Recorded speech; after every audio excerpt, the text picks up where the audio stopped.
Session शुरू होगी 5 second बाद। 5 4 3 2 1 स्टार्ट।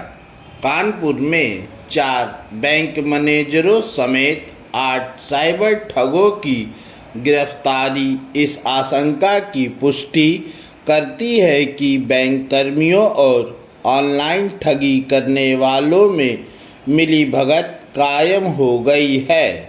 आमतौर पर साइबर ठगी की रकम इधर उधर करने के लिए किसी अन्य के खातों यानी म्यूल खातों का सहारा लेते हैं। ऐसे तमाम खाते बैंक अधिकारियों की साठगांठ से खुलते हैं। कानपुर का प्रसंग पहला ऐसा प्रकरण नहीं जिसमें साइबर ठगी के किसी मामले में बैंक अधिकारियों की भूमिका पाई गई हो। हाल के समय में इस तरह के कई मामले सामने आ चुके हैं जो यह बताते हैं कि बैंक अधिकारी साइबर ठगों से मिलकर फर्जी या म्यूल खाते खुलवाते हैं। कुछ समय पहले लखनऊ में एक बैंक मैनेजर समेत 4 लोगों को साइबर धोखाधड़ी के आरोप में गिरफ्तार किया गया था। इसी तरह तेलंगाना पुलिस ने एक विशेष अभियान चलाकर साइबर ठगों से मिलीभगत में 2 बैंकों के मैनेजरों को गिरफ्तार किया था। ये बिना सत्यापन के खाते खुलवाते थे और इसके बदले साइबर ठगों से कमीशन लेते थे। कुछ बैंक मैनेजर डिजिटल अरेस्ट के ज़रिए की जाने वाली ठगी के मामलों में भी गिरफ्तार किए जा चुके हैं। साइबर ठगी के मामलों में बैंकों की संदिग्ध भूमिका का सबसे पहले उल्लेख सुप्रीम कोर्ट ने तब किया था जब वह डिजिटल अरेस्ट के नाम पर की जाने वाली ठगी के मामलों की सुनवाई कर रहा था। उसके आदेश निर्देश के बाद साइबर ठगों के खिलाफ सख्ती बरतनी शुरू हुई और उनकी गिरफ्तारियां भी हुईं।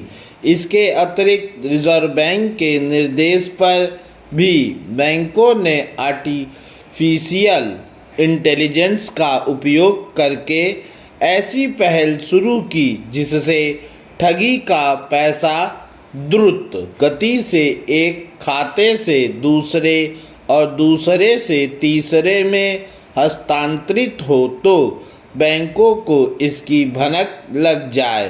पर यह ध्यान रहे कि साइबर ठग धोखाधड़ी के नए नए तौर तरीके इस्तेमाल करने में माहिर हैं।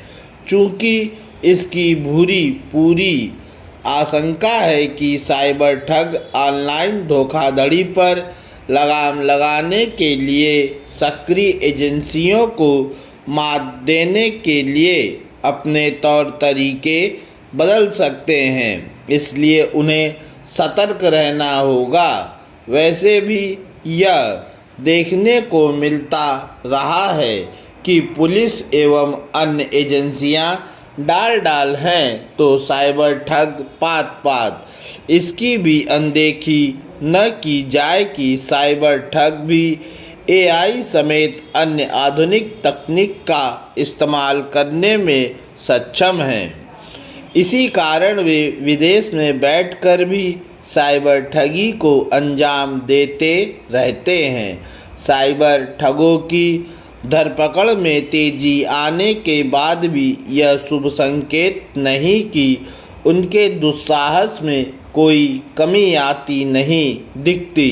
साइबर ठगी पर लगाम लगाने के लिए एजेंसियों की अपनी सक्रियता का स्तर बढ़ाने के साथ यह भी आवश्यक है आम लोगों को कम से कम इतना तो पता होना ही चाहिए कि डिजिटल अरेस्ट जैसी कोई प्रक्रिया नहीं होती।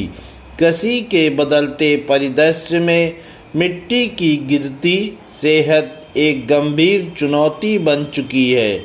हरियाणा में भी रासायनिक उर्वरकों एंटी फंगस के अंधाधुंध उपयोग ने न केवल उत्पादन की लागत बढ़ाई है बल्कि भूमि की प्राकृतिक शक्ति को भी क्षीण किया है। पूर्ण विराम।